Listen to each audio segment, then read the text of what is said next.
Hello everyone, so finally we are back again with another exciting और एक Q&A video के साथ हम वापस आ चुके हैं। तो जी हाँ, ये एक Q&A वीडियो होने वाली है। हमने रिसेंटली कम्युनिटी टैब पे एक पोस्ट डाली थी और अपनी जो कम्युनिटी है, हमारे लॉयल सब्सक्राइबर्स हैं जी, हमने उनसे पूछे थे कुछ क्वेश्चंस कि आप कुछ पूछें अपने क्वेश्चंस, ताकि आपको एक Q&A वीडियो के जरिए आपको उनके आंसर्स प्रोवाइड किए जाएं और साथ साथ में आपको कोक स्टूडियो सीजन 15 के रिलेटेड और भी इंफॉर्मेशन मिल जाएगी Q&A वीडियो में। सो हमारी जो कम्युनिटी है, जो हमारे सब्सक्राइबर्स हैं, उन्होंने कुछ बहुत इंटरेस्टिंग क्वेश्चंस पूछे हैं, उनको आंसर करने की कोशिश करेंगे इस वीडियो में। और आई होप आपको ये वीडियो पसंद आएगी और इस तरह की Q&A वीडियोस आती रहेंगी। और कम्युनिटी टैब पे आप देखते रहिएगा, वहाँ पे आपको अगर Q&A की पोस्ट मिले तो उसमें अपने क्वेश्चंस को ड्रॉप आउट कर सकते हैं, जो कि नेक्स्ट टाइम हम इंशाल्लाह जब Q&A करेंगे तो उसमें आपके क्वेश्चंस को इसी तरह इंक्लूड करेंगे। जो क्वेश्चंस पूछे गए हैं हमारे सब्सक्राइबर्स की तरफ से, उनको आंसर करते हैं। हमारा जो फर्स्ट क्वेश्चन हमें पूछा जाता है वो है जी, is there any pure rap song coming in Coke Studio season 15? So जी हाँ, ये पूछ रहे हैं जी कोई प्योर रैप सॉन्ग इन्हें सीजन 15 में अगर आएगा, सीजन 15 में प्योर रैप सॉन्ग। सो आपके सामने के जितने हमें सॉन्ग्स अभी तक देखने को मिले हैं उसमें जो और मोस्टली सॉन्ग रैप सॉन्ग ही थे। वो फिर आई सॉन्ग हो, वो फिर 2 AM हो, वो फिर हो ब्लॉकबस्टर हो, इस तरह से half of majority rap songs थे। जो व्यूवर्स थे वो इतना रैप सुन डाइजेस्ट ही नहीं कर पा रहे थे उनको, क्योंकि एक तो वो रैप तो था मगर वो जो आपने प्योर वाला लफ्ज यूज किया है वो यानी कि यहाँ पे अप्लाई नहीं हो रहा था। यानी कि रैप भी वैसा था जो कि सुनने में नहीं आ रहा था। 2 AM was my personally most favourite song, क्योंकि 2 AM में वो वाइब थी, क्योंकि मैच कर रही थी हमारे जॉनरा को और रैप को। और उसके बाद अभी तक जो ब्लॉकबस्टर भी आया है उसने भी उस तरह से हिट नहीं किया, क्योंकि जो फारिश शफी थे उनके साथ बहुत उम्मीदें थी मगर वो भी उम्मीदों पर पूरा नहीं उतर सके। और ये मैं नहीं कह रहा, ये एक्सप्रेस ट्रिब्यून जो कि हमारी एक बहुत बड़ी न्यूज़ एजेंसी है वो इस चीज़ को एडमिट कर रही है। तो इसके बाद मेरा और आपका कहना क्या रह जाता है, जब आपको एक इतनी बड़ी न्यूज़ एजेंसी आपके सामने आपको ये चीज़ एडमिट करके बता रही है, जिनके आर्टिकल्स आप अपने पोस्टों पे और इंस्टाग्राम्स पे आप पब्लिश करते हैं और दिखाते हैं जी इन्होंने हमारे हक में कितनी अच्छी बात लिखी है। तो ये भी आप नोटिस करेंगे उन्होंने आपके इस सॉन्ग को भी फ्लॉप करार दे दिया है। ये मैं नहीं कह रहा, ये आपके सामने है, एक्सप्रेस ट्रिब्यून आपके सामने लाइव आप देख सकते हैं उनकी statement. So move on to आपके क्वेश्चन जो था प्योर रैप सॉन्ग। तो मैं आपको बताऊंगा जो हमारे पास पीछे जो आर्टिस्ट बचते हैं उसमें है जी हसन रहीम है, साथ में है जी मानू, और मानू के बाद आ जाते हैं कैफी खलील। ये 3 आर्टिस्ट हैं। अब इन 3 आर्टिस्ट के साथ कोई रैपर हमें इन फ्यूचर देखने को मिल जाए तो हो सकता है, मोस्टली चांसेस आएंगे हमें रैप सॉन्ग 1-2 और देखने को मिल जाएंगे। मगर जो प्योर वाला सीन है ना वो यहाँ पे मिस है, क्योंकि प्योरिटी वो सी सिर्फ और सिर्फ सीजन 14 में। वहाँ पे जो आपको रैप सॉन्ग्स देखने को मिले थे और इस सीजन के रैप सॉन्ग से आप कंपेयर करें तो वो लेवल वो टच ही नहीं कर पाए। इसलिए मैं आपको कहता हूँ कि प्योर वाला लफ्ज अपने माइंड से निकाल दें, जो आता है उसको सुने और शुक्र मनाएं कि आपको देखने और सुनने को मिल रहा है। प्योर रैप सॉन्ग मुझे नहीं लगता कि आने वाला है, बस वो पेस को फिलअप करने वाली सिचुएशन होगी। इसलिए प्योर रैप सॉन्ग बहुत मुश्किल है। मगर आर्टिस्ट हैं अभी के मानू, हसन रहीम और कैफी खलील में भी इनके साथ कोई रैपर आपको देखने को मिल जाए। Hope for the best. आगे देखते हैं क्या देखने और सुनने को मिलता है। तो सेकंड क्वेश्चन है जी हमारा कि व्हाई ओनली पंजाबी सॉन्ग्स हमें इस सीजन में देखने को मिल रहा है? क्यों सिर्फ और सिर्फ पंजाबी सॉन्ग्स हमें देखने को मिल रहे हैं? क्यों अदर लैंग्वेजेस को टारगेट क्यों नहीं किया जा रहा? तो अदर लैंग्वेजेस को भी टारगेट किया गया है। वो आई है, वो हरकल्ले है, वो यानी कि फिर ओ यारा है। हर जॉनरा और हर जुबान को जस्टिफाइड किया गया है इस सीजन में। हाँ, वो पंजाबी इसलिए ज्यादा है कि पंजाबी ज्यादातर देखने और सुनने वाली जो मेजॉरिटी व्यूअर्स हैं, व्यूअरशिप है, वो ज्यादा पंजाबी सॉन्ग्स को देखना सुनना पसंद करती है। कोक स्टूडियो का कुछ जॉनरा भी ऐसा बन चुका है कि पंजाबी को ज्यादा टारगेट किया जाता है। तो हमें बाकी भी जॉनरास देखने को मिले हैं, बाकी भी लैंग्वेजेस देखने को मिली हैं। रीजन ये है कि पंजाबी सॉन्ग्स को ज्यादा इंक्लूड करने का कि जो कोक स्टूडियो का जॉनरा है, कोक स्टूडियो की जो लैंग्वेज है जो टारगेट करती है वो पंजाबी ऑडियंस को ज्यादा करती है। तो इस वजह से ये रीजन है कि पंजाबी सॉन्ग्स हमें देखने को मिले हैं। बाकी ज्यादातर हमें यानी कि हर कल्चर के सॉन्ग इस साल देखने को मिले हैं। सो इसलिए आप ये क्रिटिसाइज नहीं कर सकते कि हमें सिर्फ पंजाबी सॉन्ग देखने को मिले हैं। तो जो रीजन था वो मैंने आपको बता दिया कि क्यों आपको ज्यादा पंजाबी सॉन्ग्स देखने को मिले हैं। थर्ड क्वेश्चन है जी, is there any song of Atif Aslam reliable source के जरिए इस न्यूज को कंफर्म किया जाए? तो मैं आपको बताता चलूँ कि इस पे मैंने एक डिटेल वीडियो बना दी हुई है, वो आपके सामने उसका यानी कि थंबनेल भी आ रहा होगा और वो आई बटन पे भी आपको मिल जाएगी, वो डिस्क्रिप्शन में भी उसका लिंक होगा। आपके क्वेश्चन का आंसर डिटेल के साथ उस वीडियो में मौजूद है। उस पर हम यानी कि बार बार बहस करेंगे तो वो यानी कि वीडियो ये काफ़ी लंबी हो जाएगी। इस वजह से आपका जो क्वेश्चन है ना आतिफ असलम के रिलेटेड, और सबका जो क्वेश्चन है आतिफ असलम के रिलेटेड, वो उस वीडियो में मैं ऑलरेडी आंसर कर चुका हूँ। जो पॉसिबिलिटीज़ हैं, जो क्यूरीज़ हैं और जो भी उनके रिलेटेड कुछ भी जो कोक स्टूडियो सीज़न 15 में फ्यूचर प्लान्स हैं, वो उस वीडियो में मैंने ऑलरेडी डिस्कस कर दिए हुए, तो इस वीडियो को आप चेकआउट कर लीजिएगा। तो मूव ऑन क्वेश्चन। इसमें बात बहुत इंटरेस्टिंग की गई है जी। जुल्फी सर का जो जॉनरा है वो है रॉक और मेटल का, यानी कि उनका जो जॉनरा था जिसके साथ वो काम करते हैं और जो उनकी यानी कि पेशा वराना एक यानी कि जॉनरा जिसको कह लें, वो है रॉक और मेटल टाइप का। सो किसने इनको यानी कि फोर्स किया हुआ है कि ये फोक स्टाइल म्यूज़िक बनाएं?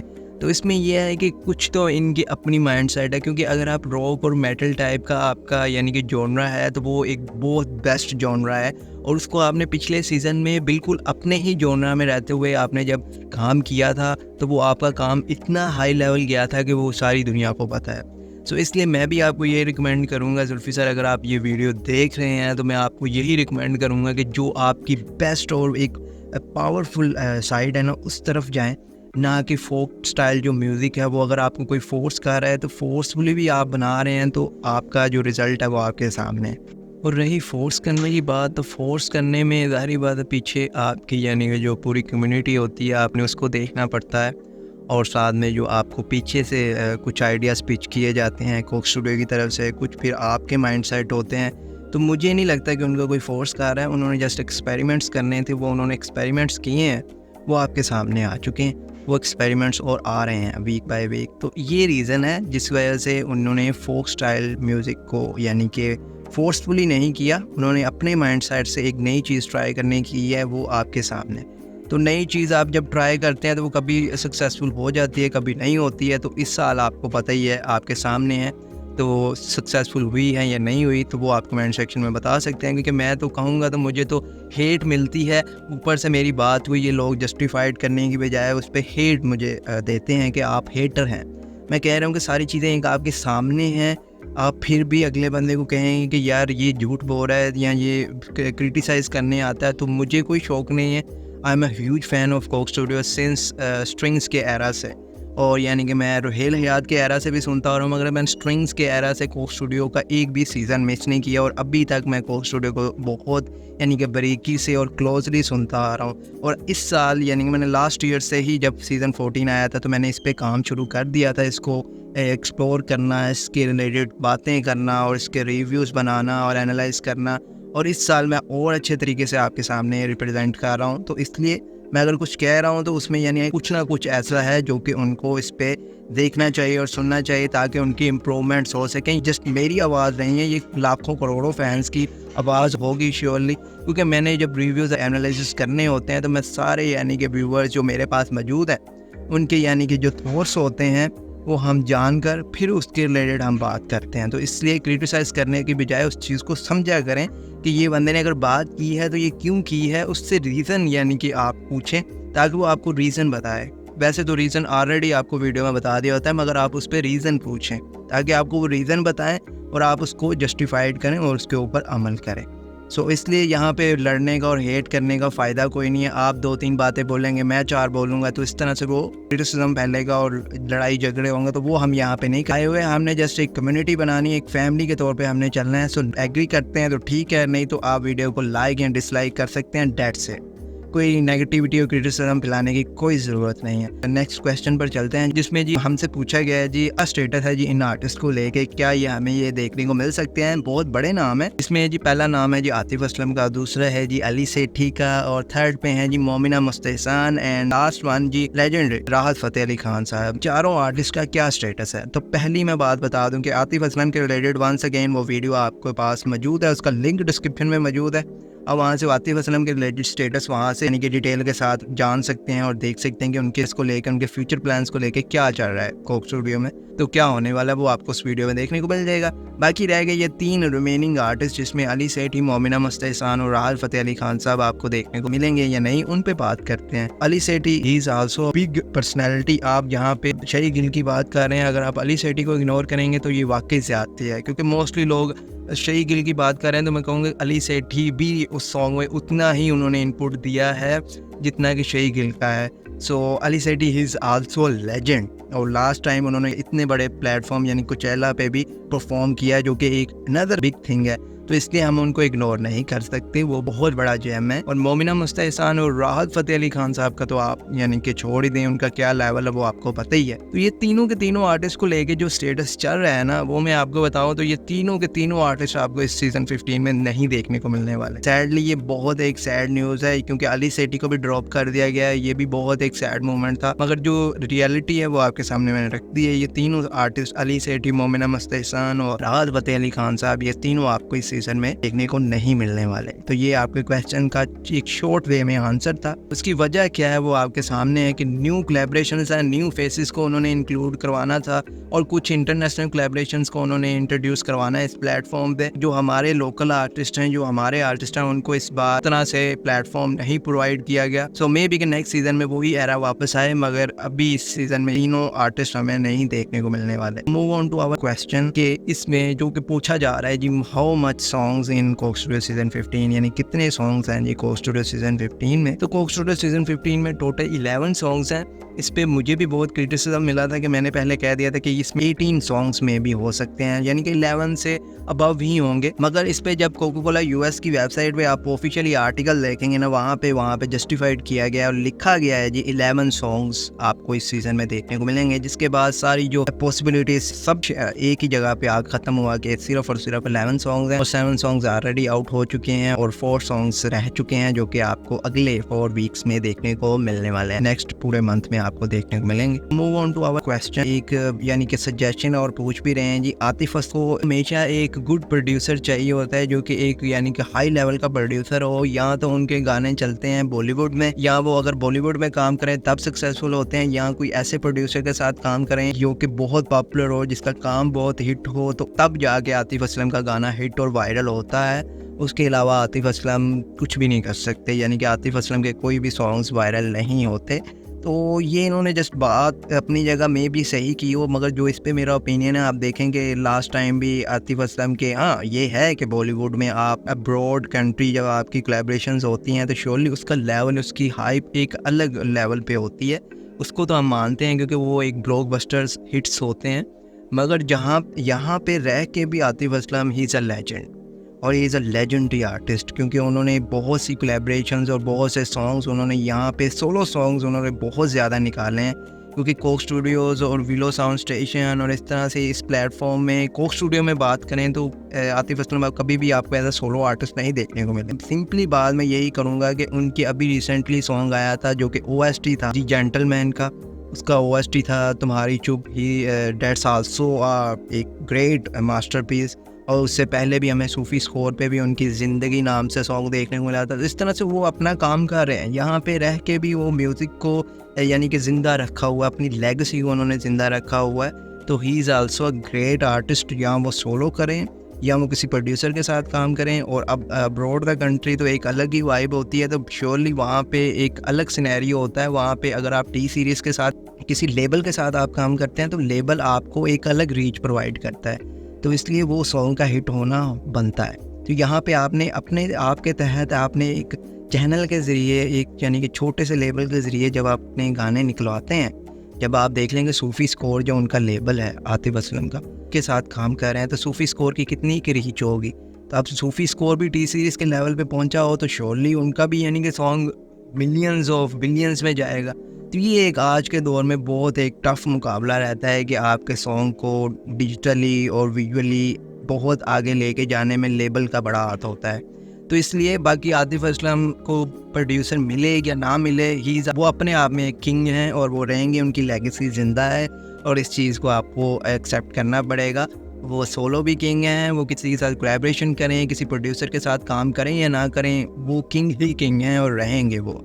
इस चीज़ को हम एक्सेप्ट करते हैं। इस वीडियो का लास्ट क्वेश्चन है कि मुझसे पूछ रहे हैं कि क्या मैं भी इस चीज़ को एग्री करता हूँ। ये सीज़न विजुअली तो अच्छा है, ठीक है, मगर वाइब वाइज ये ओके है। मैं बहुत से अपनी वीडियोस जो पिछली मेरी आई हैं, वो ब्लॉकबस्टर का रिव्यू हो, वो कोई और वीडियो हो, सब में यही बात आपके सामने रखी है कि इसमें वाइब तो टोटली मिस है, वाइब तो नहीं आती। विजुअली बहुत अच्छा काम आपके सामने देखने को मिला और ब्लॉकबस्टर ने तो यानी कि आग लगा दिया विजुअली। वाइब वाइज तो वो भी यानी कि बिल्कुल ही ज़ीरो है, मगर विजुअली ब्लॉकबस्टर ने एक ऑफ द रूफ वाला काम दिखाया था। और वो किस लिए पॉसिबल हो सका, और आप ब्लॉकबस्टर को ही देख लें जो कि कोक स्टूडियो की हिस्ट्री का सबसे बड़ा सेट डिज़ाइन किया गया था और वो हमें देखने को मिला था। और ये यानी कि आप भी मेरी तरह क्यूरियस होंगे कि यार आपको 6 सॉन्ग्स देखने को मिले थे एक ही रिदम में, एक ही वाइब के साथ, और उसमें हर सेट एक जैसा था। मगर वो 6 सॉन्ग्स में एक लेजेंडरी वीडियो डायरेक्टर मिसिंग था। श्योरली उनसे बहुत अच्छे तरीके से वाकिफ़ होंगे क्योंकि उनका आपको सीज़न 14 में काम देखने को मिला था और पूरा सीज़न 14 उन्हीं की वीडियो डायरेक्शन के ज़रिए बना था। और ऐसे ऐसे सेट्स आपको देखने को मिले थे जो कि कोक स्टूडियो की हिस्ट्री में ऐसे सेट्स आपको कभी पहले नहीं देखने को मिले थे। तो इसीलिए एक पूरी थीम चेंज हो गई थी सीज़न 14 के बाद। तो इस बार यानी कि 6 सॉन्ग्स में हमें नहीं देखने को मिले वो, मगर he is back again with 7 song. और उन्होंने 7 सॉन्ग में ऐसा सेट बनाया कि जो कि कोक स्टूडियो की हिस्ट्री का सबसे बड़ा सेट बना। उनका नाम है जी ज़ीशान परवेज़। आपको लास्ट टाइम उनका सीज़न 14 में सारा काम देखने को मिला था। सीज़न 14 के स्टेजेस आपको और सारी की सारी आर्ट और सब कुछ उनकी ही बदौलत देखने को मिला था, उनकी वीडियो डायरेक्शन के ज़रिए। और इस 7 सॉन्ग में भी उन्हीं की वीडियो डायरेक्शन है। और इस बार उन्होंने इतना बड़ा एक मोहल्ला, लाहौर का अंदरून मोहल्ला क्रिएट किया और वो आपके सामने था 7 सॉन्ग में। और ये सिर्फ़ और सिर्फ पॉसिबल हो सका तो सिर्फ किंग ज़ीशान परवेज़ वजह से, और वो ही ऐसा काम कर सकते हैं। और मैं क्यूरियस था कि इस सॉन्ग में ज़ीशान परवेज़ ही होंगे, और फाइनली जब जर्नी और जब हमने देखा, इसको कंफर्म किया, तो उसमें ज़ीशान परवेज़ ही थे। और ये ही सिर्फ पॉसिबल कर सकते थे इतना बड़ा और इतने मेजर स्केल पे किसी सॉन्ग को बनाना और उसको यानी कि विजुअली और यानी कि वीडियो डायरेक्शंस के ज़रिए पॉसिबल करना। तो बिल्कुल ये सॉन्ग हमें यानी कि विजुअली फिर अगेन एक नेक्स्ट लेवल पर ले गया। बाकी सॉन्ग्स भी बहुत अच्छे लगे विजुअली, मगर इस सॉन्ग का अलग ही लेवल था। मगर वो रही वाइब वाली बात, तो बिल्कुल वाइब टोटली मिसिंग है। वाइब ही तो नहीं आ रही। वाइब को तो हम सारे रो रहे हैं कि यार वाइब हमें मिल जाए कहीं से ताकि हम उस सॉन्ग को एंजॉय कर सकें। 2 AM एक मास्टरपीस था जिसकी वाइब आई थी और उसको काफ़ी दिनों तक मैं सुनता रहा और अभी भी मैं सुनता हूँ। मगर जो बाकी सॉन्ग्स में जो वाइब है वो नहीं मिल रही, और जो फारिग शफ़ी हैं वो भी टोटली वाइब मिस कर गए अपनी ब्लॉकबस्टर में। सो अब यही चीज़ों को सामने रखते हुए हमने ये तमाम यानी कि बातें आपके सामने की हैं, और ये हमारे कुछ क्वेश्चंस से जिनको हमने आंसर किया है आपके सामने, जो हमारी कम्युनिटी ने, हमारे लॉयल सब्सक्राइबर्स ने वो कम्युनिटी पोस्ट के Q&A वाली पोस्ट के नीचे किए थे क्वेश्चंस, और उनके हमने बहुत रिस्पेक्टिवली और बहुत अपने ओपिनियंस के साथ आपके सामने उसके आंसर्स रख दिए हैं। और एक छोटा सा सजेशन मैं देता चलूँ आखिरी लास्ट पॉइंट पे। जुल्फी सर, आपने जो पहली बात की, जो इस क्वेश्चन में आपको एक क्वेश्चन देखने को मिला था कि रॉक और मेटल जो आपका जॉनरा है आप उसमें काम करें, और वो आपका बेस्ट पॉइंट है। अभी तक रॉक और मेटल के जो सॉन्ग्स हैं वो भी हमें इस सीज़न में नहीं देखने को मिला। ये वो एक बहुत एक शॉकिंग थिंग है कि जुल्फी हो और रॉक और मेटल टाइप म्यूज़िक हमें ना देखने को मिले। ये कैसे हो सकता है? रॉक और मेटल सॉन्ग्स ना देखने को मिले, ये पॉसिबल ही नहीं है।